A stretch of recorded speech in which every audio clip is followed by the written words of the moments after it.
आप देख रहे हैं आपका अपना टीवी चैनल आरजे रमझाझर। जज्बात के रंग, भरोसा के संग।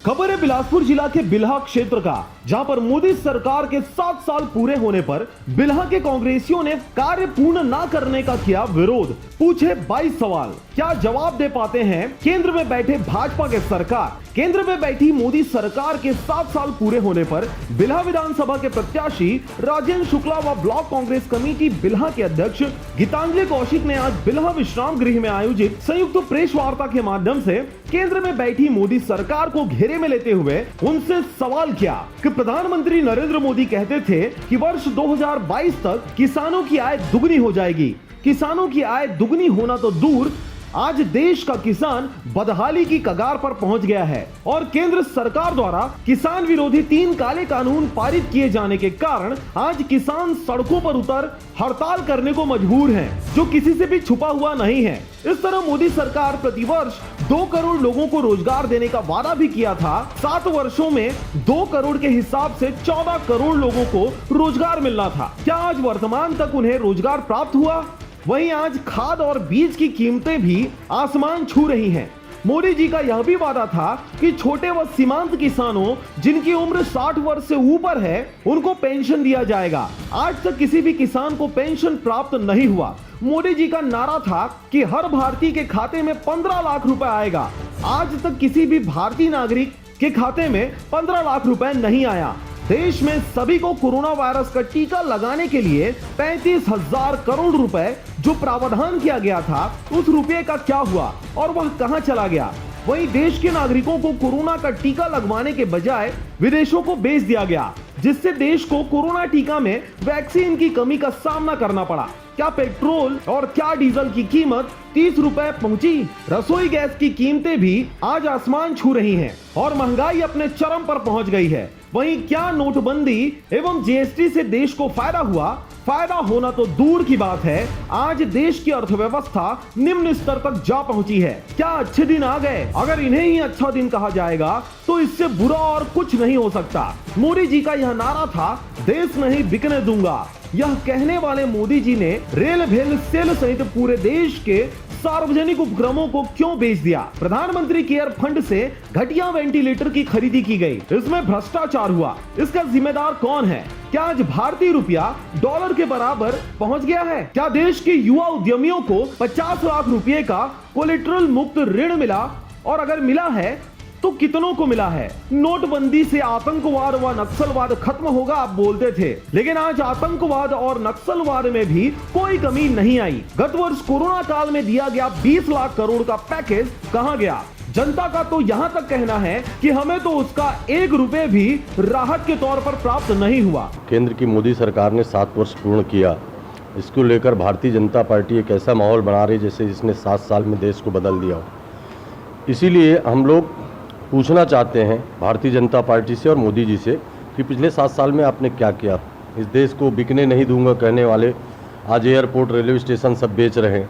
इस देश में 15 लाख रुपए वापस सबकी खाते में जमा कराने की बात करने वाले कहाँ है 15 लाख रुपए? 2 करोड़ लोगों को रोजगार देने की बात कहाँ है 2 करोड़? आज देश और पूरा विश्व इस महामारी कोविड-19 से गुजर रहा है, आप लोगों को वैक्सीन नहीं लगा पा रहे हो। उत्तर प्रदेश में जहां आपकी भाजपा शासित राज है, वहां पर लाशें नदियों पे बह रही हैं। आखिर कहां है आपका राष्ट्रवाद, कहां है आपका हिंदुत्ववाद? केवल राष्ट्र और हिंदुत्ववाद के नाम पर लोगों को ठगने का काम बंद करिए। आपको इस देश की जनता को जवाब देना होगा और आपकी जवाबदारी बनती है कि आप इस देश को अब जवाब दीजिए कि आपने जो कहा वो आपने नहीं किया। इसलिए इस देश की जनता को वो सब जानने का हक है कि अगर आपने 2 लाख करोड़ 20 लाख करोड़ के पैकेज इस महामारी के लिए आपने पिछले वर्ष की घोषणा की थी, तो वो 20 लाख करोड़ कहाँ गया? ऐसे सारी चीज़ों का जवाब मांगने के लिए हम लोग आपके माध्यम से, प्रेस कॉन्फ्रेंस के माध्यम से भारतीय जनता पार्टी और मोदी जी से जवाब चाहते हैं। और चूंकि ये प्रेस कॉन्फ्रेंस बिल्हा में हो रही थी, यहाँ के नेता से, जो नेता प्रतिपक्ष हैं, केवल बयानवीर बन गए हैं, वो आपदा में अवसर तलाश के बैठे हैं। इनके साथ भारतीय जनता पार्टी के कोई नेता नहीं है। 14 में से 10 विधायक भी इनके साथ नहीं है, नेता प्रतिपक्ष बन गए हैं। और जिस तरह से सबसे बड़ी बात है, जो महामारी कोरोना का दौर चला है, इसमें जिस तरह की सुविधाएं देनी चाहिए थी आम जनता को, स्वास्थ्य सुविधाएं, वो मोदी सरकार द्वारा, केंद्र सरकार द्वारा नहीं मुहैया कराया गया, जिसकी स्थिति आज देखे हैं कि हमारे देश में और कितनी अधिक संख्या में कोरोना संक्रमित हुए हैं और कितने लोगों ने अपनी जान गंवाई है।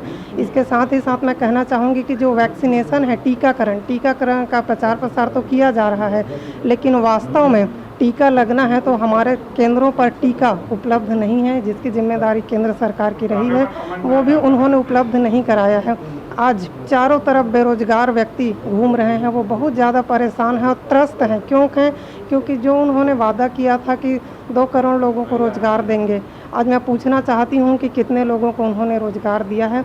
पिछले टाइम जब कोरोना की पहली लहर शुरू हुई थी तो केंद्र के मोदी सरकार ने बहुत लंबे घोषणा किया था कि कुटीर उद्योग लगाया जाएगा, लोगों को, प्रभावित लोगों को रोजगार व्यवसाय दिया जाएगा, लेकिन आज तक के धरातल में ऐसा कुछ भी नहीं किया गया है। कोरोना के पहले लॉकडाउन में करोड़ों प्रवासी मजदूरों ने जो पीड़ा भोगी है, उस हेतु सिर्फ और सिर्फ केंद्र में बैठी मोदी सरकार जिम्मेदार है। विशेषज्ञों के द्वारा कोरोना की दूसरी लहर की चेतावनी प्राप्त होने के बावजूद भी उसके अनुरूप तैयारियां नहीं करना और चुनाव में बढ़ चढ़कर हिस्सा लेकर भीड़ इकट्ठा करना, यह भी कोरोना महामारी को बढ़ावा देने का कार्य किया है, जिसकी सिर्फ और सिर्फ केंद्र में बैठी मोदी सरकार ही जिम्मेदार है। केंद्र में बैठी मोदी सरकार ऑक्सीजन व दवाएं समय पर उपलब्ध नहीं करा पाई, जिसके कारण देश में लोगों को असमय मृत्यु का सामना करना पड़ा। कोरोना महामारी के दौरान नदियों में बहने वाली लाशों के साथ ही देश में हुई मौतों के लिए कौन जिम्मेदार है? मोदी सरकार की नाकामियां